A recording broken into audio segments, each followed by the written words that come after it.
میں ہوں عالیہ، آپ دیکھ رہے ہیں بریکنگ بیریئرز۔ مرزا غالب نے کہا تھا، حیران ہوں روؤں دل کو یا پیٹوں جگر کو میں۔ تو ہمارے پرائم منسٹر وزیر اعظم صاحب ایسا موقع ہاتھ سے نہیں جانے دیتے کہ وہ اپنے عوام کو، لوگوں کو یہ موقع پرووائڈ کریں کہ وہ دل پکڑ کے روئیں یا پھر وہ جگر کو پیٹنا شروع کر دیں، کیونکہ جو کچھ سامنے آ رہا ہے اس سے تو ایسے ہی لگ رہا ہے۔ ایک تو سب سے پہلے بات کی لیتے ہیں کل والی جو تقریر انہوں نے کر چھوڑی۔ تقریر کیا، یعنی لوگوں سے رابطے کے دوران، کالز کے دوران جو باتیں انہوں نے کر چھوڑی، تو وہ میں کہتی ہوں نا کہ ان کے اپنے ہاتھ میں ہمیشہ ایک دستی بم موجود رہتا ہے، اور وہ دستی بم وہ خود اپنے اوپر ہی چلاتے ہیں۔ تو کل انہوں نے باتوں کے دوران کئی مرتبہ وہ بم اپنے اوپر چلا لیا اور ان کو پتہ ہی نہیں چلا، ان کو بالکل اس کا ادراک نہیں ہوا کہ وہ اپنے اوپر یہ بم پھوڑ چکے ہیں۔ اور پھر یہ بات کہی گئی کہ یہ اپنے ہی عوام کے خلاف انہوں نے چڑھائی شروع کر دی۔ یہ کیا کہہ رہے ہیں؟ حالانکہ میں یہ بتا چکی ہوں کہ انہوں نے تاک کے جو نشانہ باندھا ہے وہ کس کے اوپر باندھا ہے اور وہ کیا کہہ رہے تھے، لیکن ان کا یہ کہنا کہ میں بہت زیادہ خطرناک ہو جاؤں گا اور مجھے اقتدار سے مت نکالنا۔ دیکھیے، اقتدار میں آنے سے پہلے آپ کو یاد ہوگا وہ یہ کہا کرتے تھے کہ میں اقتدار میں آیا تو میں نہیں چھوڑوں گا۔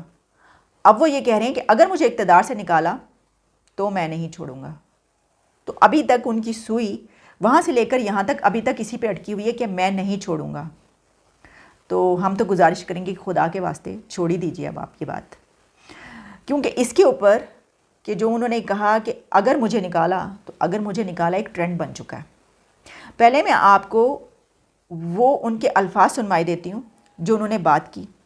اور پھر میں بڑھوں گی اس طرف کہ اپنے اوپر تو چڑھائی وہ کر ہی دیا کرتے ہیں اپنے لوگوں کے اوپر، انہوں نے افغانستان کے لوگوں کے اوپر بھی کیسے چڑھائی کی ہے، وہ کیا ہوا ہے۔ پہلے ذرا دیکھ لیجئے کہ انہوں نے بات کل کیا کی تھی۔ انشاءاللہ یہ بھی ٹرم پورا کرے گی، اگلی بھی ٹرم پوری کرے گی یہ ہماری پارٹی، اگلی ٹرم بھی۔ یہ بھی آج میں آپ کو کہہ رہا ہوں کہ ہم اتنا مشکل وقت سے نکلے ہیں، کسی گورنمنٹ کو وہ چیلنجز نہیں ملے جو ہمیں ملے۔ لیکن میں آپ کو ایک اور ذرا خبردار کرنا چاہتا ہوں، اگر میں گورنمنٹ سے باہر نکل گیا میں آپ کے لیے زیادہ خطرناک ہوں۔ ابھی تک تو میں چپ کر کے یا آفس میں بیٹھا ہوتا ہوں اور تماشے دیکھ رہا ہوتا ہوں، میں اگر سڑکوں پہ نکلا ہے نا تو آپ کے لیے چھپنے کی جگہ نہیں ہوگی۔ اب یہ کرائے بیبی کرائے والی سچویشن آ چکی ہے۔ وہ ڈیلیور نہیں کر پائے، لیکن وہ لانے والوں سے یہ کہہ رہے ہیں، جیسے کہ ہوم منسٹر ان کے کہتے ہیں کہ پرائم منسٹر کے سر پہ ہاتھ ہے، تو مجھے لگتا ہے پرائم منسٹر کو اس چیز کا اعتبار نہیں ہے، کیونکہ انہوں نے یہ بات جو سنوائی ہے، ساری باتیں وہ یہ کہہ رہے ہیں کہ میں ڈیلیور نہیں کر پایا لیکن مجھے اگلے 5 سال چاہیے۔ اس کی وجہ یہ ہے کہ اب جب میں عوام میں جاؤں گا تو وہ تو مجھے ووٹ نہیں دیں گے، اور کیونکہ میں کچھ نہیں کر پایا تو میرا ساتھ نہیں دیں گے۔ گو کہ انہوں نے یہ کہا کہ ان کا ساتھ دیں گے، وہ ان کے جلسوں میں آئیں گے۔ مینار پاکستان تو میں نے بھرا ہے، لیکن مینار پاکستان بھرنے میں جو لانے والے تھے ان کا بہت بڑا حصہ ہوا کرتا تھا، یہ تو سبھی جانتے ہیں نا۔ تو اس مرتبہ ان کو لگ رہا ہے کہ یہ ان کا ساتھ نہیں دیا جائے گا اس طریقے سے، کیونکہ جس مقصد کے لیے ان کو اگر فرض کیجئے لایا گیا تھا یا جو بھی ہے، تو اب سارا لب لباب یہ ہے کہ 5 سال چاہیے اگلے حکومت بنانے کے لیے، دوبارہ آنے کے لیے، کیونکہ 10 سال سے پہلے وہ نہیں جانا چاہتے۔ وہ اپنے آپ کو دنیا کا سب سے زیادہ انٹیلیجنٹ جینیس سمجھتے ہیں۔ وہ سمجھتے ہیں کہ باقی جس طرح کہ انہوں نے کہا کہ میں تو ان کو یہ جو میں شہباز شریف سے کروں گا وہ تو مجرم ہے، اور پھر نواز شریف سے، یہ تو جس طرح باقی ساری جماعتیں ان کو پولیٹیشین نہیں سمجھتی نا عمران خان کو، باقی سب سیاستدان کہتے ہیں کہ عمران خان تو سیاستدان ہے ہی نہیں، تو اسی طریقے سے عمران خان یہ کہتے ہیں کہ یہ تو چور لٹیرے، یہ مجرم ہے، میں ان کو تو بس یہ جو ہے نا 2 طرفہ ٹریفک ہے، یہ 2 طرفہ محبت ہے، یک طرفہ محبت نہیں ہے۔ تو ان کا کہنا یہ ہے کہ مجھے اگلے 5 سال چاہیے، نہیں دو گے تو دیکھو میں کیا کرتا ہوں تمہارے ساتھ۔ اب ڈیلیور بھی نہیں کیا، عوام کے پاس جائیں گے تو اسی لیے تو انہوں نے جب ان سے سوال کیا گیا کہ آپ پریزیڈنشل سسٹم جو ہے آپ بھی چاہتے ہیں، انہوں نے اس کا کوئی جواب نہیں دیا۔ انہوں نے ایسا گول مول کیا ہے اس سوال کو، اور اس کے جواب میں پتہ نہیں کیا کیا کہتے رہے کہ میں ان کی باتیں سنوں گا، ان کی گھٹیا باتیں سنوں گا، میں اس لیے آیا ہوں، میں اچھا ہمیشہ سے یہ کہہ رہے ہیں کہ میں تو سیاست کرنے کے لیے تو میں آیا ہی نہیں، میں تو سوٹیبل نہیں ہوں اس کے لیے، میں اس لیے آیا ہوں اپنا سب کچھ چھوڑ چھاڑ کے۔ لیکن اس کے باوجود کہ وہ یہ کہہ رہے ہیں کہ وہ اس لیے یہاں پر نہیں آئے، ان کو کوئی شوق نہیں ہے سیاست کا، ان کو کوئی شوق نہیں ہے وزیر اعظم بننے کا، لیکن اگلے 5 سال وہ وزیر اعظم نہیں تو صدر ضرور بننا چاہتے ہیں۔ صدارت ان کو چاہیے، اگر ان کو وزارت عظمیٰ نہیں چاہیے۔ تو اب مسئلہ یہ ہے کہ دیکھیے آگے ہوتا ہے کیا کیا. لیکن یہ اس کے اوپر میں نے آپ سے کہا تھا کہ میں آپ کو بتاؤں گی کہ ایک طرف تو وہ ان کے بارے میں کہ بھئی اپنے ہی لوگوں پہ آپ نے چڑھائی شروع کر دی. پرائم منسٹر عمران خان اکثر اوقات اپنی تقریروں میں اور اپنے جب سوشل میڈیا پہ لکھتے ہیں تو تب بھی جو وہ دستی بم ہے وہ اپنے اوپر پھاڑ لیتے ہیں. اور کبھی جرمنی اور جاپان کو ملا دیا، کبھی پریزیڈنٹ ریگن کی بات کو کہیں سے کہیں لے گئے، کبھی انڈے مرغے، یہ سب چلتا رہتا ہے. اب انہوں نے یونائٹڈ نیشنز کو یہ کہا ایک ٹویٹ کے ذریعے کہ افغانستان کی R2P کے تحت مدد کی جائے. اب آپ جانتے ہیں R2P کیا ہے؟ میں آپ کو بتائی دیتی ہوں. پہلے میں آپ کو یہ بتاتی ہوں کہ پرائم منسٹر کی طرف سے جو ٹویٹ کیا گیا وہ کیا ہے. وزیر اعظم کی طرف سے جو ٹویٹ کیا گیا وہ تھا کہ عالمی برادری کی جانب سے ہنگامی طور پر بھوک و فاقہ کشی کے کنارے پر کھڑے کروڑوں افغانیوں کے لیے انسانی بنیادوں پر امداد درکار ہے، جو کہ متفقہ طور پر اختیار کیے گئے اقوام متحدہ یعنی یونائٹڈ نیشنز کے فراہمی تحفظ کے اصول R2P کے تحت یہ ہنگامی مدد فراہم کرنے کی پابند بھی ہے. انہوں نے یہ کہا. اب R2P کا جو رول ہے وہ یہ ہے کہ اگر کسی ملک کی حکومت اپنے ہی لوگوں پر مظالم کر رہی ہو، ان کے خلاف نسل کشی کر رہی ہو، اپنے لوگوں کی، اپنے عوام کی، کوئی حکومت اپنے عوام کی نسل کشی کر رہی ہو،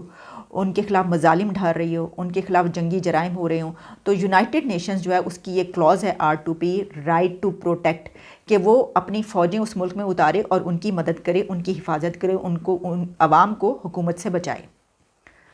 تو اس اصول کے تحت جب آپ لکھتے ہیں تو آپ یہ کہہ رہے ہیں کہ آپ اپنی فوجیں افغانستان میں اتار دیجئے.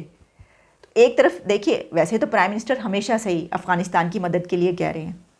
اور اپنے لیے تو کشکول پکڑا ہی ہوا، لیکن ان کے لیے بھی پھر پکڑ لیا گیا، دیکھا ہم نے، اور مدد کی اپیل کی گئی. ٹھیک ہے، وہاں پر ایک بہت بڑا بحران ہے، وہ تو سبھی ہم نے بھی کئی مرتبہ اس حوالے سے بات کی اور اپیل کی کہ یہ ان کی مدد کی جائے. پوری دنیا سے وہاں پر بھیجا جا رہا ہے، بلکہ میں دیکھ رہی تھی اب تو کہیں سے ایک ایمبیسی بھی وہاں پر کھولنے کی بات ہوئی ہے، اور یونائٹڈ نیشنز کے جو سیکریٹری ہیں انہوں نے یہ کہا ہے کہ اس باقی سب چیزوں کو چھوڑ دیں، اس وقت وہاں پر مدد کی ضرورت ہے. لیکن اب اعتراض یہ کیا جا رہا ہے کہ R2P جو ہے وہ ہے کہ جہاں پر آپ ایک فوجی کارروائی کریں اور وہاں کے لوگوں کو وہاں کی حکومت سے بچائیں. تو بھائی یہ تو وہ حکومت ہے طالبان کی، آپ نے تو طالبان کے خلاف ہی ٹویٹ کر دی. اس کے بعد انہوں نے اس کی وضاحت بھی کی. جب یہ پتہ چلا کہ لوگ تو اس کے اوپر اعتراض کر رہے ہیں اور ایک مرتبہ پھر آبجیکشن آ گئی ہے اور پوری دنیا میں یہ بات کی جا رہی ہے کہ یہ کیا ہے، انہوں نے یہ کیا لکھ دیا، کیا ان کو اس رول کا علم نہیں ہے. تو سمجھ میں نہیں آتا کیا واقعی ویسے تو عام طور پر پوری دنیا میں ایسا ہوتا ہے کہ جو پرائم منسٹرز ہوتے ہیں اور جو پریزیڈنٹس ہوتے ہیں ان کا ایک خاص پروسیس ہوتا ہے، ایک طریقہ کار ہوتا ہے کہ ٹیمز جو ہیں وہ باقاعدہ ایک رول کے تحت ان کے اسٹیٹس اپڈیٹ کرتی ہیں اور وہ پھر ان سے اجازت لیتی ہیں، ان سے سگنیچر کرواتے ہیں اور پھر دیکھا جاتا ہے کیا لکھنا ہے کیا نہیں لکھنا. تو کیا کسی کو بھی پتہ نہیں ہوتا؟ ایک طرف جہاں آپ مذاق اڑا رہے ہوتے ہیں باقاعدہ پوری ایک پراپر اس کے تحت کہ پی ایم مودی نے جو ہے وہ لڑکی پڑھاؤ کی جگہ پٹاؤ بول دیا اور پرومپٹر جو ہے وہ ہٹ گیا تو وہ دیکھتے رہ گئے. تو پھر دوسری طرف سے ہمارے لیے بھی اسی طرح کے جو ہے وہ مذاق اڑایا جا رہا ہوتا ہے اور ویڈیوز بن رہی ہوتی ہیں کہ دیکھیں چین کو جاپان سے ملا دیا، جرمنی کو جاپان سے ملا دیا، اور یہ R2P کے تحت مدد مانگ رہے ہیں یونائٹڈ نیشن سے افغانستان کے لوگوں کے لیے. تو یہ ہے سچویشن، اور میرا یہ خیال ہے کہ اس کے اوپر نظر رکھنی چاہیے کہ اس طرح کی غلطیاں نہ ہوں. لیکن وہی تو میں آپ کو پہلے بتا تو چکی ہوں کہ بھائی اپنے اوپر ہی چلتا ہے، سب چل جاتا ہے جو ہاتھ میں پکڑا ہوتا ہے انہوں نے بم. ایک طرف تو یہ، دوسری طرف چلیں آپ کو یہ بھی یاد رہے کہ پرائم منسٹر جو ہیں وہ چائنا جا رہے ہیں اور چین میں جاتے ہوئے ان کی خواہش یہی ہے کہ وہ وہاں پہ پریزیڈنٹ شی سے ملیں. اب پریزیڈنٹ شی ان سے ملیں گے کیونکہ شاہ محمود قریشی، میں نے آپ کو ویڈیو دکھائی تھی، وہ تو یہ کہہ چکے ہیں کہ پریزیڈنٹ شی کسی سے مل ہی نہیں رہے. تو اگر پرائم منسٹر وہاں پر جاتے ہیں، جو اولمپکس ہو رہی ہیں اس کی ونٹر اولمپکس وہاں پر ان کی انوگریشن ہے تو اس کے اوپر وہ جائیں گے، تو میرا خیال ہے کہ پریزیڈنٹ شی اس جو سیریمنی ہے وہاں پر ہوں گے. بے شک وہ جتنا مرضی وہ کریں، اگر وہ ہوتے ہیں تو ظاہر ہے ان سے ملاقات کریں گے، اور اگر نہیں کریں یہ تو پھر تو شرمندگی کا سامنا ہوگا. اگر پی ایم خان وہاں پر جا رہے ہیں اور پریزیڈنٹ شی نے ان سے ملاقات نہیں کی تو ظاہر ہے کہ یہ شرمندگی کا سامنا ہوگا. لیکن کہا ہی جا رہا ہے کہ پرائم منسٹر جو ہیں وہ کافی اپنے ایک کچھ ایجنڈے کے تحت وہاں پر پہنچ رہے ہیں. کہ پہلی بات تو یہ کہ ظاہر ہے کہ ایک کشکول کا تو ہے ہی سلسلہ وہ سب کچھ، لیکن چائنا اور پاکستان کے تعلق کچھ عرصے سے خراب ہے، اور وہ خراب اس طریقے سے ہے کہ آپ جانتے ہیں کہ یہاں پر داسو ڈیم کا جو واقعہ ہوا تھا دہشت گردی کا، اس میں ان کے کوئی 10 12 13 کے قریب لوگ جو ہیں اس کی ہلاکتیں ہوئی تھیں. اور اس کے ٹیکل اتنے خراب طریقے سے کیا گیا تھا کہ فوراً ہی ہوم منسٹر صاحب بول پڑے تھے کہ یہ تو ایک بس کا معاملہ ہے، بس کا حادثہ ہے اور تو کچھ نہیں، دہشت گردی تو نہیں ہے۔ تو اس کے بعد چین نے اس کے اوپر بڑا سخت سٹینس لیا تھا، اور پھر ان کے میڈیا کی طرف سے جو کچھ شروع ہوا تھا، پھر تعلقات بڑے ایک ایسے نہج پر پہنچ گئے کہ بڑے کشیدہ رہے۔ اور اب خبر سامنے یہ آ رہی ہے، انٹرنیشنل میڈیا جس کو کوٹ کر رہا ہے، کہ پاکستان نے جو ہلاکتیں ہوئی تھیں ان کو کمپنسیٹ کیا، یعنی یہ کہ ان کی کمپنسیشن میں ایک بڑی اماؤنٹ چائنا کو دینے کا جو ہے فیصلہ کر لیا۔ اب چائنا نے کمپنسیشن کے لیے تو کہا تھا اور بہت بڑی اماؤنٹ مانگی تھی، لیکن کہا جا رہا ہے کہ پاکستان کی حکومت کو 11.6 ملین ڈالرز یا آپ کہہ لیجئے کوئی 2 ارب روپے 2-3 ارب روپے کے قریب ہے، جو کہ اتنی بڑی رقم ان کو پے کرے گی۔ اب دیکھیں، ایک طرف جہاں سمندروں سے گہری پہاڑوں سے اونچی دوستی ہے، تو وہاں پر ہمارے تعلقات اس پر آ گئے ہیں کہ پاکستان چین کے جن لوگوں کی یہاں پر دہشت گردی میں ہلاکتیں ہوئی تھیں ان کو اتنی بڑی اماؤنٹ پے کر رہا ہے کمپنسیشن کے لیے کہ بھائی کیا کریں ہم، بلکہ پاکستان سے لی جا رہی ہے۔ پاکستان کے حالات، ہمارے حالات ایسے نہیں ہیں کہ ہم اتنی بڑی رقم جو ہیں اس سلسلے میں پے کریں۔ ہم تو اپنے لوگ جب مرتے ہیں ان کو کہ ہم تھوڑے تھوڑے پیسے دے کے ہم کہتے ہیں بس جی یہ ٹھیک ہے، اس طرح کر لیتے ہیں۔ کوئی وہاں پہ جانا بھی جو ہے ان کی موت پہ رشتہ داروں کے پاس ان سے ملنا بھی پسند نہیں کرتے پولیٹیشنز۔ لیکن چائنا کے لوگ جب یہاں پر مرے ہیں تو ان کے لیے آپ دیکھیے کہ کتنی بڑی کمپنسیشن دی جا رہی ہے۔ لیکن دیکھیں، اگر ہم یہ کہیں کہ یہ غلط ہے تو چائنا اپنے طور پہ تو ٹھیک ہے، اس کے لوگوں کی یہاں پہ ہلاکتیں ہوئی ہیں، وہ تو پیسے مانگے گا، وہ تو کہے گا کہ یہ جو سب کچھ ہوا تم لوگ اس کے ذمہ دار ہو، حالانکہ یہ دہشت گردی میں ہوا۔ لیکن یہ تو ہوتا ہے، اس طرح تو ہوتا ہے اس طرح کے کاموں میں۔ تو میرا یہ خیال ہے کہ اس کو بھی بتانا چاہیے حکومت کو کہ بھائی یہ ہو رہا ہے اور ہمیں ان کو پیسے یہ دینے پڑ رہے ہیں۔ بے شک اب جتنا مرضی چھپاتے رہیں، یہ سامنے تو آ ہی جاتا ہے یہ بات۔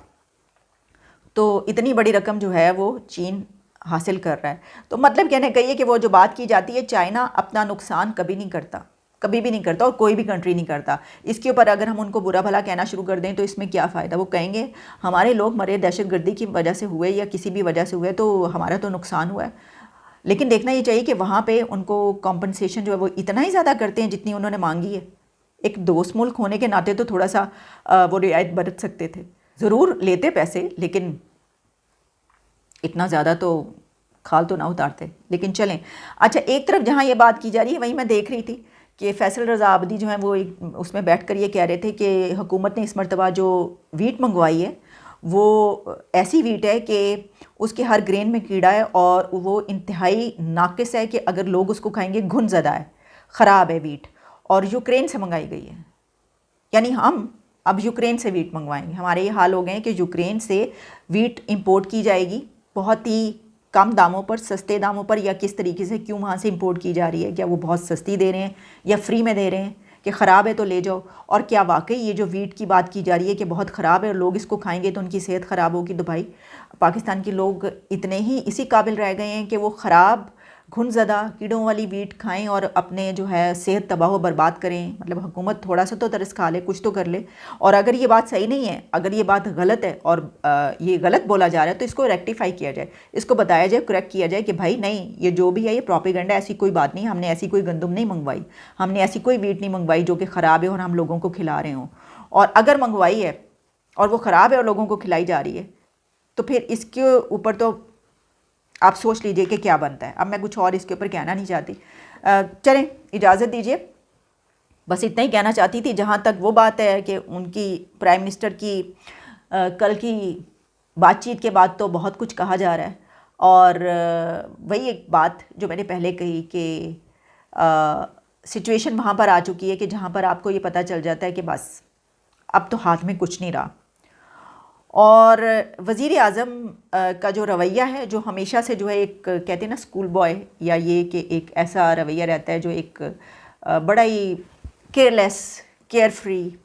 ایک ایسا رویہ ہے جس کو امیچور بیہیویئر کہتے ہیں، اور اسی طریقے سے بات چیت کرنا، تو اس نے اب ان حالوں کو پہنچا دی۔ بے شک ان کو اگلے 5 سال بھی دے دیے جائیں، بے شک وہ لاڈلے ہی بنے رہیں، بے شک ان کے سر پر ہاتھ قائم رہے جو وہ کہا جا رہا ہے ہوم منسٹر کی طرف سے، تو وہ یہ بات یاد رکھیں کہ ہسٹری میں جو اپنا نام وہ ایک ایسے انقلابی لیڈر کے طور پر لکھوانا چاہتے تھے اور لکھوانا چاہتے ہیں کہ ان سے بڑا کوئی لیڈر نہیں آیا، تو جو کچھ وہ اب تک کر چکے ہیں اس کے بعد شاید اس سے الٹ نام لکھا جائے۔ کہ ایک ایسا وزیر اعظم کہ جب جو ڈیلیور نہیں کر پایا اس کے بعد اس نے پھر یہ دھمکیاں لگانی شروع کر دیں کہ مجھے اگلے 5 سال چاہیے کیونکہ میں اس میں ڈیلیور نہیں کر پایا تو لیکن میں اقتدار حاصل کرنا چاہتا ہوں. گو کہ مجھے اقتدار سے کوئی انٹرسٹ نہیں ہے, مجھے پرائم منسٹر بنے رہنے کا, میں ان کی باتیں سننے کے لیے پرائم منسٹر بناؤں, مجھے کوئی شوق نہیں ہے, لیکن مجھے اگلے 5 سال چاہیے. تو اب آپ خود سوچ لیجئے اگر پرائم منسٹر پریزیڈنٹ بن بھی گئے تو ان کا نام شاید ان ڈکٹیٹرز کی لسٹ میں لکھا جائے کہ جو زور زبردستی کے ساتھ اور اس طرح کے ٹیکٹکس یوز کر کے جو ہے وہ حکومت حاصل کرتے ہیں اور پھر جانے کا نام نہیں لیتے. یہ ان کو سوچ لینا چاہیے کہ وہ اقتدار سے اتر جانے کے بعد ایک مرتبہ پھر سٹرگل کرنے کے بعد, پھر اپنی ساکھ بنانے کے بعد, اپنی ایک اچھا امپروف کرنے کے بعد, اپنی پارٹی کو سبق سیکھنے کے بعد, بہت کچھ لرن کرنے کے بعد لوگوں سے ووٹ حاصل کر کے دوبارہ آنا چاہتے ہیں, یا وہ ایک ایسے سسٹم کے تحت آنا چاہتے ہیں کہ چلو اگلے 5 سال تو ملیں, بعد میں دیکھی جائے گی. چلیں اجازت دیجیے, دوبارہ ملاقات ہوگی. Take care and good bye.